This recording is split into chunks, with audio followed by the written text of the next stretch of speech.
रोज रात को सोने के समय अंधेरे कमरे में कोई आकर मेरे शरीर को छूता, मेरे बदन पर से कपड़े को हटा देता और फिर मैं काफी गहरी नींद में रहती थी। इसलिए मैं देख नहीं पाती थी कि कौन मेरे साथ यह हरकत कर रहा है, क्योंकि रोज रात को मुझे नींद की गोली खाकर सोने की आदत थी। गोली खाने के बाद मैं गहरी नींद में चली जाती और तभी मेरे साथ यह सब होता।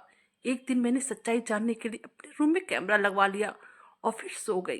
दूसरे दिन जैसे मैंने कैमरे में रिकॉर्डिंग देखी, जो कि मेरे साथ हर रोज होता था, आखिर ऐसा कौन कर रहा है। और फिर जब उस व्यक्ति का शकल मुझे दिखाई दिया, मेरे होश उड़ चुके थे। मेरा नाम कविता है और मेरी शादी प्रकाश से 17 साल पहले हुई थी।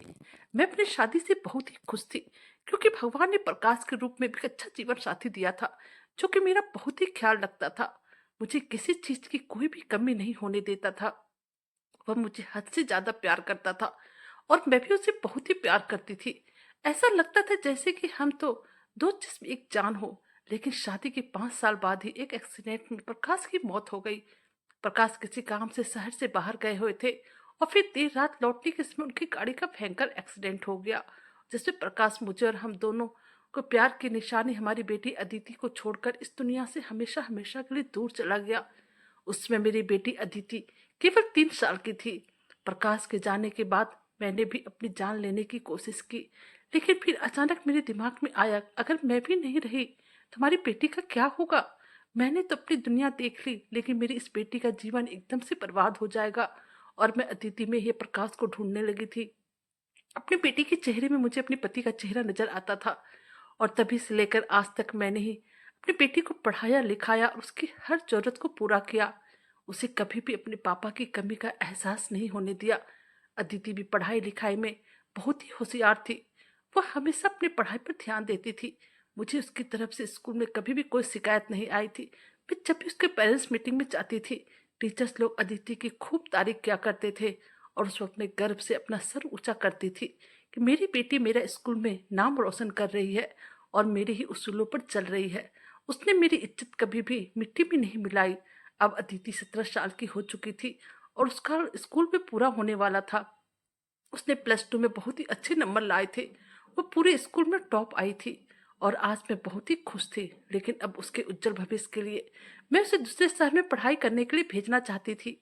तो मैं इसी कस्म में थी कि अब अदिति को आगे की पढ़ाई करने के लिए कौन सा शहर भेजा जाए, क्योंकि ग्रेजुएशन करने के लिए उसे दूसरे शहर में भेजना जरूरी था।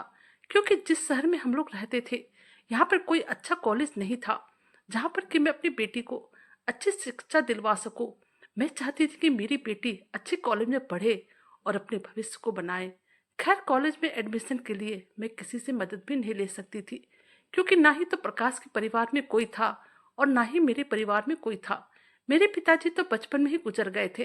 तभी से लेकर मेरे चाचा चाची ने मेरा पालन पोषण किया। लेकिन जब से मेरी शादी हुई, तब से मेरे चाचा चाची ने भी मुझसे रिश्ता नाता तोड़ लिया। वह लोग कहने लगे कि हमारा जितना फर्ज बनता था हम लोगों ने पूरा कर दिया। अब तुम्हारी उम्र भर की जिम्मेदारी उठाने के लिए हम लोगों के पास बिल्कुल भी समय नहीं है। और प्रकाश के माता पिता भी उसके बचपन में ही गुजर चुके थे। वो उनका इकलौता बेटा था, इसलिए खुद ही उसने अपना पालन पोषण किया था। खैर, मैं प्रकाश से शादी करके बहुत ही खुश थी और अपने आप को बहुत ही खुश नसीब समझ रही थी, क्योंकि प्रकाश मेरा बहुत ही अच्छी तरह से ख्याल रखता था। उसने मुझे कभी भी किसी चीज की कोई भी कमी महसूस नहीं होने दी थी। लेकिन मेरी ये खुशी ज्यादा दिन के लिए नहीं थी। भगवान को शायद यह मंजूर नहीं था। और फिर शादी के कुछ सालों बाद ही प्रकाश मुझे और अपनी बेटी को हमेशा के लिए छोड़कर इस दुनिया से चले गए थे। खैर, अब मैं अपनी बेटी अदिति के लिए अच्छे कॉलेज की तलाश करने लगी थी। कहीं कोई अच्छा कॉलेज मिल जाए तो मैं अदिति को भी वहीं पे एडमिशन करवा दूंगी। मैं हर शहर में पता लगा रही थी। इधर से उसकी पढ़ाई लेकर मैं काफी परेशान थी। मेरी परेशानी को देखते हुए एक दिन मेरी बेटी ने मुझे कहा, नहीं माँ, मैं आपको छोड़कर कहीं पर भी नहीं जाऊंगी और इसी शहर में ग्रेजुएशन कंप्लीट कर लूंगी। उसके बाद जब मैं गवर्नमेंट जॉब की तैयारी करूंगी, उसी वक्त बाहर जाऊंगी और साथ में आपको भी लेकर जाऊंगी। लेकिन मैंने अदिति से जब कहा कि बेटी, यहाँ पर ऐसा कोई भी कॉलेज नहीं है जो तुम्हें अच्छी स्टडी करवा सके, इसलिए तुम्हें दूसरे शहर में तो जाना ही पड़ेगा। और मेरा क्या, मैं तो अकेले मैनेज कर ही लूंगी। तभी मेरी बेटी कहने लगी कि माँ, पढ़ाई अच्छे कॉलेज से नहीं होती है, मुझ में अगर मेहनत और लगन होगी तो मैं तो घर में बैठकर भी पढ़ाई कर सकती हूँ। खैर, अदिति की बातें मुझे बहुत ही अच्छी लग रही थी, इसलिए मैंने उसके लिए इसी शहर में एक कॉलेज देखा और उसी में ग्रेजुएशन करने के लिए उसका एडमिशन करवा दिया। अदिति अब समय पर कॉलेज आने लगी थी। वह रोज कॉलेज जाती और वापस घर आ जाती, लेकिन मेरा मन तो हर वक्त घबराहट में ही रहता था। पता नहीं अदिति इस कॉलेज को कैसे मैनेज कर पा रही है। कि दरअसल अदिति को जिस कॉलेज में दाखिला दिलवाया था, वह कॉलेज बिल्कुल भी ठीक नहीं था। उस कॉलेज में बिगड़े और आवारा लड़के की पढ़ाई करते थे। मुझे हर समय डर लगा रहता था, कहीं मेरी बेटी के साथ कुछ गलत ना हो जाए, वह कोई गलत काम में ना पड़ जाए।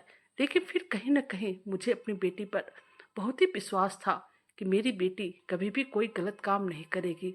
और आखिर मैं कर भी क्या सकती थी?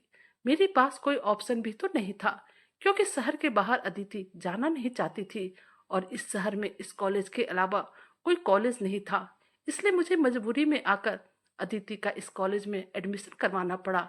खैर, मुझे अपनी बेटी पर पूरा विश्वास था और इसी वजह से मैं अपने मन को भी समझा लेती थी कि अदिति कभी भी ऐसा वैसा कोई काम नहीं करेगी जिसकी वजह से मुझे झुकना पड़े। खैर, दोपहर का समय हो गया, अभी तक अदिति कॉलेज से नहीं लौटी थी, क्योंकि आज वह सुबह कह रही थी कि मैं सिर्फ एक ही क्लास को अटेंड करूंगी, उसके बाद मैं जल्दी घर आ जाऊंगी। लेकिन आज तो दोपहर होने को चला है, वह नहीं आई। मैंने उसके कॉलेज में फोन किया तो उन्होंने कहा कि अदिति की दूसरी क्लास चल रही है, इसकी वजह से वह नहीं आ पाई। अब मेरे मन को शांति आ गई थी, वह पढ़ाई की वजह से ही नहीं आ पाई थी। एक दिन रात को मैं सो रही थी तो मुझे लगा मानो कोई मेरे शरीर को टच करने की कोशिश कर रहा है और मेरे कपड़े को उथल पुथल कर रहा है, लेकिन मैंने उस चीज को अनदेखा कर दिया। असल में जब से प्रकाश की मौत हुई थी, उसके बाद से मुझे कभी भी नींद नहीं आती थी, जिसकी वजह से मैंने डॉक्टर से परामर्श करके नींद की दवाइयाँ शुरू कर दी थी। और नींद की दवाइयाँ इतनी तेज होती थी कि मुझे नींद आ जाती थी और सवेरे तक मुझे कुछ पता ही नहीं चलता था कि मेरे साथ क्या क्या होता है। शायद इसी वजह से मैं अपनी आंखें नहीं खोल पाती थी, लेकिन मुझे महसूस जरूर होता था मेरे साथ कुछ ना कुछ तो हो रहा है। सवेरे उठकर देखती, मेरे कपड़े भी इधर उधर बिखरे होते थे, मानो मेरे शरीर के साथ कोई हरकत की गई है। लेकिन मैं उस चीज को अनदेखा कर रही थी, क्योंकि इस घर में मेरी और मेरे बेटी के अलावा कोई भी नहीं था। दरवाजा खिड़कियां इस कदर बंद कर दी गई होती थी कि घर में कोई कितना भी कोशिश कर ले, बिना परमिशन के अंदर नहीं आ सकता था। इसलिए मैंने इस बात को अनदेखा कर दिया और खुद को समझाने लगे कि हो सकता है मेरा भ्रम हो। असल में मेरी शादी बहुत ही छोटी उम्र में प्रकाश के साथ कर दी गई थी, लेकिन मेरी बचपन से एक आदत थी, मैं अपने शरीर पर बहुत ही ख्याल रखती थी। मैं रोज एक्सरसाइज करती, खाने पीने का भी इस कदर ध्यान रखती थी कि मेरे चेहरे पर हर वक्त ग्लो बनी रहती थी। मैं हर वक्त सबसे सुंदर दिखने के लिए कुछ ना कुछ प्रयास करते ही रहती थी। मेहनतों की वजह से मैंने अपने शरीर को मेंटेन किया हुआ था। मुझे देखकर कोई भी नहीं कहता था कि मैं विधवा हूँ। लेकिन जब से प्रकाश की मौत हुई थी, मैंने साज श्रृंगार करना छोड़ दिया था। लेकिन अपने गोरे रंग की वजह से आज भी मैं खूबसूरत लगती थी और शायद यही वजह थी कि प्रकाश के जाने के बाद में मेरे पास शादी के बहुत से रिश्ते आए, जो कि मुझे मेरी बेटी के साथ अपनाने के लिए तैयार थे। लेकिन मैं अपनी बेटी के भविष्य को बिगाड़ना नहीं चाहती थी, क्योंकि मैं नहीं चाहती थी कि मेरी बेटी को कोई दूसरा पिता मिले और मैं अपनी जरूरत के लिए अपनी बेटी को नर्क में धकेल दूं। मुझे बिल्कुल भी मंजूर नहीं था कोई भी मेरी बेटी को उस नज़र से देखे और सौतेलापन का एहसास करवाए, क्योंकि ऐसा कोई भी इंसान नहीं होता जो दूसरे की बेटी को अपनी बेटी की तरह एक्सेप्ट करे। कहीं ना कहीं तो कोई रंजिश रह ही जाती है।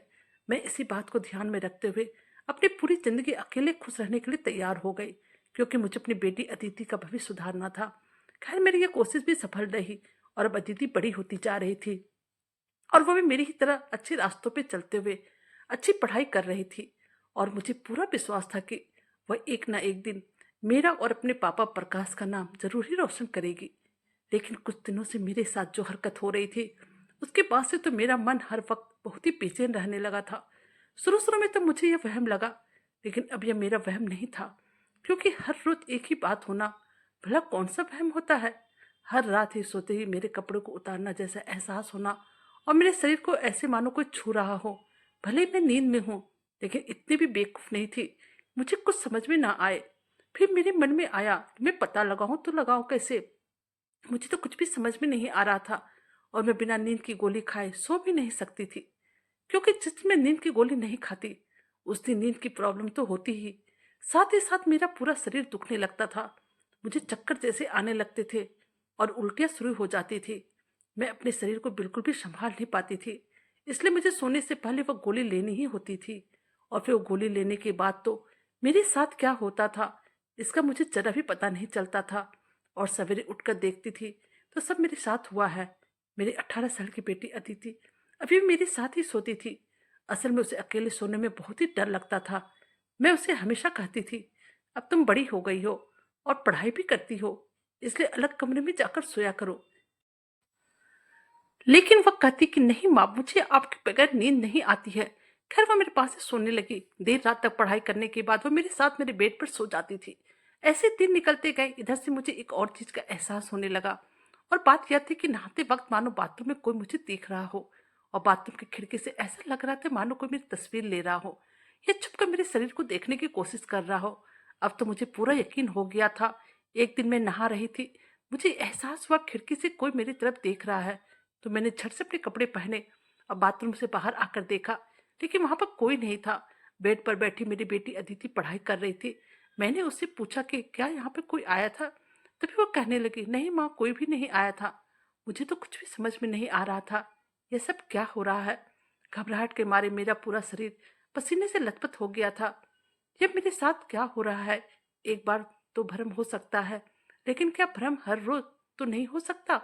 मुझे किसी भी तरह इस बात का पता लगाना ही था, लेकिन मैं शक करती भी तो किस पर करती, क्योंकि हम माँ बेटी के अलावा घर में था ही कौन।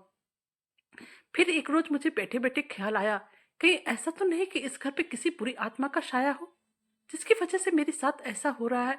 क्योंकि मैंने एक मूवी में देखा था कि बुरी आत्मा रात में सोने के बाद हीरोइन के कपड़े आहिस्ता आहिस्ता उतारने लगता था। मुझे उस मूवी के सीन याद आने लगे थे। अब मुझ में एक प्रॉब्लम यह भी थी, मैं शुरू से अंधविश्वासी थी। मुझे पता था इस तरह की कोई बातें नहीं होती है, और मूवी में तो सिर्फ काल्पनिक ही दिखाया जाता है। लेकिन फिर भी ना जाने क्यों मेरे मन इस कदर अंधविश्वास से घिर चुका था कि मुझे भूत प्रेत की छोटी बड़ी बातों पर विश्वास होने लगता था। और अब मेरे मन में यह बात आ चुकी थी, हो ना हो इस घर में जरूर ही कोई काला साया है जो कि मुझे परेशान कर रहा है, और मेरे साथ ऐसी गंदी हरकतें हो रही है। मेरा यह ख्याल बिल्कुल सही भी था, क्योंकि मेरी बेटी और मेरे अलावा इस घर में कोई रहता भी तो नहीं था। रहना तो दूर पर, कोई आता भी तो नहीं था। और हमारा घर इस तरह से बना हुआ था कि चारों तरफ से दरवाजे बंद होने के बाद हम लोगों के बिना परमिशन कोई घर में घुस ही नहीं सकता था। इसलिए इसे काला साया समझते मुझे समय नहीं लगा। एक दिन मेरे मन में आया, कहीं मेरी जैसी हरकतें मेरी बेटी अदिति के साथ तो नहीं हो रही है। तभी मैंने बातों ही बातों में अदिति से पूछा कि बेटी, कभी तुम्हें रात में कुछ हलचल सी लगती है, मानो तुम्हारे शरीर के साथ कोई छुअन कर रहा हो। तभी मेरी बेटी ने कहा, माँ ऐसी बातें क्यों कर रही हो, ऐसा भला कैसे हो सकता है, मेरे साथ ऐसा कुछ भी नहीं होता है। अब मेरे मन को शांति आ गई। शुक्र है कि मेरी बेटी इस गंदी हरकत से बची हुई है। लेकिन मुझे अपने लिए बहुत ही डर लग रहा था कि पता नहीं क्या हो रहा है। मैं जब भी यह बात सोचती तो मेरे रोंगटे खड़े हो जाते थे। आखिर में यह बात किससे शेयर करती, मेरा था ही कौन जिसे मैं अपनी समस्या के बारे में बता सकूं। खैर अपने अंधविश्वास के चलते मैंने एक बाबा जी के पास जाना जरूरी समझा और उनके आश्रम में चली गई। वहां पर पहले से बहुत सारे लोग आए हुए थे। मैं भी जाकर उन लोगों के बीच में खड़ी हो गई। और थोड़ी ही देर के बाद जब मेरा नंबर आया, तब मैंने अपनी समस्या बाबा जी को बताई। बाबा जी कहने लगे, तुम्हारे घर में किसी प्रेत आत्मा की छाया है और तुम्हें इसका निवारण जल्द से जल्द करवाना होगा, वरना वह प्रेत आत्मा तुम्हारे शरीर को रोज रोज थोड़ा करके खाया जाएगा। अब तो मुझे और भी ज्यादा डर लगने लगा था। लेकिन फिर मेरे मन में ख्याल आया, प्रेत आत्मा भला कब से शरीर के साथ ऐसा कुछ करने लगा है। लेकिन मेरे अंधविश्वास के आगे मेरी यह सोच ज्यादा देर न टिकी। फिर मैं अपने घर चली आई और यह मन में विचार किया कि अब तो बाबा जी से पूरे घर का शुद्धिकरण करवाकर ही रहूंगी। दूसरे दिन मैं फिर से बाबा जी के पास गई और उन्हें कहा कि आप जल्द से जल्द मेरे घर की शुद्धिकरण कर दीजिए। बाबा जी ने आंखें बंद किया और थोड़ी देर के बाद आंखें खोलने पर कहने लगे, तुम्हारी समस्या का निवारण हो जाएगा, लेकिन इसके लिए तुम्हें 10,000 खर्च करने पड़ेंगे। खैर मुझे 10,000 खर्च करने में कोई भी दिक्कत नहीं थी, क्योंकि मेरे सामने जो समस्या थी उसके सामने 10,000 कोई बड़ी रकम नहीं थी। अगर 10,000 खर्च करने से मेरी ये समस्या खत्म हो जाती तो मेरे लिए इससे ज्यादा बड़ी बात कुछ भी नहीं होगी। कम से कम उसके बाद मैं चैन से रह तो पाऊंगी जैसे कि पहले रहती थी। लेकिन यह क्या, 10,000 खर्च करने के बाद भी मेरी समस्या ज्यों के त्यों बनी रही। आज रात फिर मेरे साथ वही हरकत शुरू हुई और नहाते समय वही हरकत हुई। अब तो मुझे पूरा यकीन हो गया कि कोई भूत प्रेत आत्मा का चक्कर नहीं है, बल्कि कुछ और ही माजरा है जिसका मुझे कुछ पता नहीं है। यह बहुत ही बड़ी समस्या है जिसमें मैं बिल्कुल भी अनजान हूँ। अब तो मुझे मेरे अंधविश्वासी होने पर भी शर्म आने लगी थी। मैंने इन सब में पढ़कर अपना ही नुकसान कर दिया था। बेमतलब का मेरे हाथों से 10,000 खर्च हो चुके थे। लेकिन अब मेरे मन में सिर्फ यही चलता था कि किसी न किसी तरह इस बात का पता लगाना ही पड़ेगा कि आखिर चक्कर क्या है और ये सब मेरे साथ कौन कर रहा है। फिर मेरे मन में ख्याल आया, आज मैं बिना नींद की गोली खाकर सो जाऊंगी और देखती हूँ मेरे साथ रात में होता क्या है। रात का समय हुआ, मैं बिना नींद की दवाइयां खाए सो गई। लेकिन पूरी रात निकल गई, मेरे साथ ऐसी कोई भी हरकत नहीं हुई जो हर रोज होती थी। अब तो मुझे कुछ भी समझ में नहीं आ रहा था। फिर मुझे ख्याल आया कि शायद हो सकता है कि नींद की गोली लेने के बाद मैं गहरी नींद में चली जाती हूँ और मेरे सपनों में ये सब होता होगा जिसको मैं हकीकत समझ लेती हूँ। लेकिन फिर सोचा कि सवेरे उठकर मेरे कपड़े का जो हुलिया होता है वह तो गलत नहीं हो सकता है। तभी मेरे मन में फिर से ख्याल आया कि हो सकता है नींद में खुद अपने कपड़े को उतार कर लेती हूँ। अब मैं इसको ऐसे अनदेखा करने लगी। काफी समय निकल चुका था। तभी मेरे मन में ख्याल आया कि क्यों न पूरे घर में कैमरा लगवा दूं। एक बार कैमरे की नजर से देख लूं, कहीं मेरे भ्रम तो नहीं है, कुछ और है जिसमें कि मैं अनजान हूँ। यह बात मैंने अपनी बेटी को भी नहीं बताई। पिछली बार भी भूत प्रेत वाली बातें सुनकर पूरी तरह से घबरा गई थी। वह हर रोज मुझसे पूछती थी, आप ऐसा क्यों करती है। मैं नहीं चाहती थी कि मेरी बेटी पढ़ाई में मेरे कारण डिस्टर्ब हो। मैं अपने आलतू फालतू बातों के कारण उसका दिमाग खराब नहीं करना चाहती थी।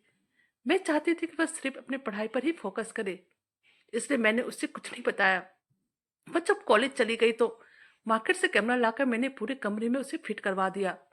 कैमरा इतना छोटा सा था कि किसी को भी दिखाई नहीं दे सकता था। लेकिन मुझे पता था कि पूरे घर में कैमरे लगे हैं। रात का समय हुआ, हम लोगों ने खाना खाया और मैं सो गई। तभी अदिति कहने लगी, माँ मुझे कुछ देर पढ़ाई करनी है, उसके बाद मैं सो जाऊंगी। तभी अदिति पढ़ाई करने लगी और मैं गहरी नींद में चली गई क्योंकि मैं नींद की गोली खाई हुई थी। लेकिन मेरे मन में एक संतुष्टि थी, सवेरे कैमरे में तो सारा कुछ सामने आ ही जाएगा। आखिर मेरे साथ हो क्या रहा है। फिर मैं सो गई। दूसरे दिन सवेरे उठते ही जैसे अदिति कॉलेज की निकल गई, मैंने झट से अपना लैपटॉप खोला और कैमरे में देखने लगी कि क्या रिकॉर्डिंग हुआ है। और फिर जैसे ही मैंने उस कैमरे की रिकॉर्डिंग को देखी, मेरी सांसें रुक गई, मेरी आंखों में आंसू आ गए और मेरा पूरा शरीर पसीनों से भीग गया। मुझे कुछ भी समझ में नहीं आ रहा था कि यह सब सच है या फिर मैं कोई सपना देख रही हूँ। मैंने देखा कि मेरी बेटी अदिति हाथ में कैमरा लिए हुए मेरे कपड़ों को उतारने की कोशिश कर रही थी। यह सब देखते मेरे पैरों तले जमीन खिसक गई। आखिर मेरी बेटी यह सब क्यों कर रही थी। फिर आगे मैंने देखा, वह मेरे कपड़ों को धीरे धीरे उतारते हुए उसकी वीडियो बना रही है। और वीडियो बनाने के बाद कपड़ों को वैसे ही वापस कर दिए। और उसके बाद मैं बाथरूम वाला कैमरा देखा तो मैंने देखा कि मेरी बेटी खिड़की के पास खड़ी होकर मेरी नहाती वीडियो बना रही है। मुझे तो कुछ भी समझ में नहीं आ रहा था। आखिर अदिति ऐसा क्यों कर रही है। आखिर मेरी बेटी ऐसी हरकत कैसे कर सकती है, और एक लड़की होकर अपनी माँ के साथ। मुझे तो शर्म आने लगी थी। अब तो अदिति के लिए मेरे मन में इतनी नफरत भर गई थी, मैं उसकी शक्ल देखना ही पसंद ना करूं। अब मैं रोने लग गई थी और अपने पति प्रकाश को याद करके सोचने लगी, आखिर मेरी परवरिश में क्या कमी रह गई थी। मेरी बेटी ने मेरे साथ ये सब किया। मैं तो उसे अच्छा से अच्छा संस्कार देने की कोशिश कर रही थी। उसकी परवरिश की खातिर मैंने दूसरी शादी भी नहीं की। आखिर क्यों मेरी बेटी ने मेरे साथ ऐसा किया। क्या कोई बेटी अपनी माँ के साथ ऐसी गंदी हरकत कर सकती है। मुझे तो कुछ भी समझ में नहीं आ रहा था कि आखिर मेरी बेटी के दिमाग में चल क्या रहा है। वह ऐसी गंदी हरकतें क्यों कर रही है। तभी मेरे मन में आया कि एक बार मुझे अदिति से पता करना ही चाहिए था, वह सब क्यों कर रही है। तभी मैं उसके कॉलेज से आने का इंतजार करने लगी। शाम को अदिति कॉलेज से आ गई तो उसके बाद मैंने उसका हाथ पकड़ा और सीधा लैपटॉप के पास ले जाकर कैमरे की रील चालू कर दी। उस रील को देखते ही अदिति तो मानो होश उड़ गए थे। उसके आंखों में आंसू आ गए और वह कहने लगी, मेरी कोई गलती नहीं है। वह बार बार यही बात दोहरा रही थी। मैंने अदिति को खींचकर एक चाटा मारा और कहा, इसमें तुम्हारी गलती नहीं है तो किसकी है। और यह सच देखने के बाद भी तुम अपनी गलती क्यों नहीं स्वीकार कर रही हो? आखिर तुम्हारा दिमाग में चल क्या रहा है? तुम ऐसी गंदी हरकत करने पर क्यों उतर आई? मैंने अदिति का हाथ पकड़ा और उसे अपने बिस्तर पर पटक दिया और चिल्लाते हुए पूछने लगी कि मैंने तुम्हें पढ़ाया लिखाया और तुझे इतनी अच्छी परवरिश दी, आखिर तुमने ऐसा क्यों किया? मुझे जवाब चाहिए। लेकिन मेरे इतने कहा पर भी अदिति बस मेरे सामने हाथ जोड़कर एक ही बात दोहरा रही थी, इसमें मेरी कोई गलती नहीं है। लेकिन मैं कहाँ सुनने वाली थी? मैं बार बार अदिति को सिर्फ सच बताने के लिए कह रही थी। मैंने उससे कहा कि अब सुनना बाकी क्या रह गया है, और तुमने ऐसी हरकत क्यों की, और तुम उस वीडियो में क्या करती हो जो कि तुम रोज मेरे नहाने के वक्त बनाती हो, मेरे सोने के बाद बनाती हो, मेरे जिस्मों का बनाती हो। तभी अदिति कहने लगी, माँ मुझसे बहुत बड़ी गलती हो गई। असल में मैं ये सब जरा भी नहीं करना चाहती थी, लेकिन मैं बहुत ही मजबूर थी, क्योंकि मेरी सबसे बड़ी गलती ने मुझे ये सब करने के लिए मजबूर कर दिया था। बात यह है कि मैं कॉलेज में एक लड़के से प्यार कर बैठी, और मुझे जरा भी पता नहीं था वो लड़का इतना खराब है। उसकी बातों में न जाने कब आ गई, और मैं अच्छे बुरे की पहचान ना करते हुए उसके साथ टाइम बिताने लगी और उसकी बातों में आ गई। इसी बीच उस लड़के से मुझे इतना ज़्यादा प्यार हो गया, मैंने जरा भी नहीं सोचा कि अब जो मैं करने जा रही हूँ वह सही है या नहीं। और मैं उस लड़के के साथ उसके घर चली गई और उसके साथ संबंध में आ गई। कई बार संबंध बनाने के बाद वो लड़का मुझे धोखा दे गया। मैंने तो जरा भी नहीं सोचा था कि मेरे साथ ये सब होगा। उस लड़के ने मेरी वीडियो क्लिप बना ली। उसके बाद वो वीडियो क्लिप दिखाकर कहने लगा कि तुझे मेरे काम करना पड़ेगा, वरना मैं इस वीडियो क्लिप को वायरल कर दूंगा और तुझे और तेरी माँ को सब जगह से बर्बाद कर दूंगा। मैं इसी डर से उसकी बातों में आकर उसकी सारी बातें मानने के लिए तैयार हो गई। तभी वो लड़का कहने लगा, तुम्हें अपनी माँ की हर रात एक वीडियो बनाना है, और जब नहाए तब भी वीडियो बनाना है, और वह मुझे भेजना है। मैं उसकी बातों को सुनकर सन्न रह गई थी। मैंने जरा भी नहीं चाहती थी कि मैं उस लड़के की बातों में आऊं। लेकिन वो लड़का कहने लगा, मेरे बड़े भैया तुम्हारी माँ से बहुत ही प्यार करते थे, और जब तुम्हारे पापा की डेथ हुई थी तो उसके बड़े भैया जो उम्र में काफी बड़े हैं, वह आपके लिए रिश्ता भी लेकर आए थे। लेकिन आपने रिश्ता ठुकरा दिया था, जिसकी वजह से उसने आपसे बदला लेने की भावना बना ली थी। और वह लड़का कहने लगा था कि मुझे मेरे भैया के लिए यह सब करना है, इसलिए अगर तुम अपनी बेइज्जती करवाने से डरती हो तो अपनी माँ का वीडियो बनाकर मुझे हर रोज मेरे मोबाइल पर सेंड कर दो। और तभी से मैं ऐसा करने लगी। जब आप नींद से दवाइयाँ लेकर सो जाती थी तो मैं आपकी रात को कपड़े उतारती, वीडियो बनाती, और फिर जब आप नहाने के लिए चली जाती तब भी आपकी वीडियो बनाकर उसे सेंड कर देती थी। माँ मुझे माफ कर दो। ना जाने मैंने कितने बड़े पाप कर डाले। अपनी बेटी के मुंह से यह बात सुनकर मैंने अपना सर पकड़ लिया। मैं धम से जमीन पर बैठ गई। मेरे सर में चक्कर आने लगे। ऐसा लगा कि मैं बेहोश हो जाऊंगी। लेकिन फिर थोड़ी ही देर के बाद मुझे यह अफसोस होने लगा कि मेरी बेटी न जाने कितने दिनों से यह सब झेल रही थी और उसे लड़के के अत्याचारों को सहन कर रही थी। इसके अंदर क्या क्या बीत रही थी, मुझे इस बात को जरा भी अंदाजा नहीं था। मैं उसको ही गलत समझ रही थी। लेकिन सारी गलती तो उस लड़के की भी नहीं थी, कहीं न कहीं अदिति की भी गलती थी, क्योंकि उसने बिना सोचे समझे किसी अनजाने लड़के पर इतना विश्वास कर लिया, उसके प्यार में आके इतनी बड़ी गलती कर दी। मैंने अदिति से कहा, तुम घबराओ मत, हम लोग पुलिस में जाएंगे, उस लड़के के खिलाफ रिपोर्ट करवाएंगे। तो वो कहने लगी, नहीं माँ, हम दोनों की क्लिप उसके पास है, अगर उसने वायरल कर दी तो। तभी मैंने उसको समझाते हुए कहा कि देखो बेटा, अगर वायरल हो जाती है तो कोई बात नहीं, लेकिन हम नहीं चाहेंगे कि वह लड़का और किसी की इज्जत के साथ ऐसा खिलवाड़ करे, इसलिए उसे सजा तो दिलवाना ही है। खैर यह सब सोचकर हम लोग पुलिस में आ गए, और पुलिस ने भी हमारी बात को गहराई से सुना और उन लोगों को पकड़ लिया, और फिर हमारी वीडियो क्लिप भी डिलीट करवा दी गई। अब मेरी सांसों में चैन आया था, और अब मैंने अदिति को गले से लगा लिया और उससे कहा कि आज के बाद कभी भी ऐसा काम मत करना जो आगे चलकर बहुत ही भारी पड़े। तभी उसने मुझसे वादा किया कि आज के बाद मैं कभी भी ऐसा वैसा कुछ भी नहीं करूंगी, हमेशा सिर्फ पढ़ाई करूंगी और इस प्यार के चक्कर से दूर रहूंगी। तभी मैंने अदिति के सिर पर हाथ रखते हुए कहा कि देखो बेटी, प्यार करना गुनाह नहीं है, लेकिन सही इंसान से ना हो तो वह बहुत ही बड़ी दिक्कत बन जाती है और जान पर भी बन आती है। इसलिए तो हमें अपने जीवन में हर काम बहुत ही सोच समझकर करना चाहिए। अब हम माँ बेटी के चेहरे पर एक मुस्कान आ चुकी थी, यही सोच कर कि आखिर में सब सही हो गया। दोस्तों, आपको हमारी कहानी कैसी लगी? प्लीज़ कमेंट कीजिएगा। हमारे चैनल पर आप नए हैं तो हमारे वीडियो को लाइक, सब्सक्राइब और शेयर कीजिएगा। Thank you.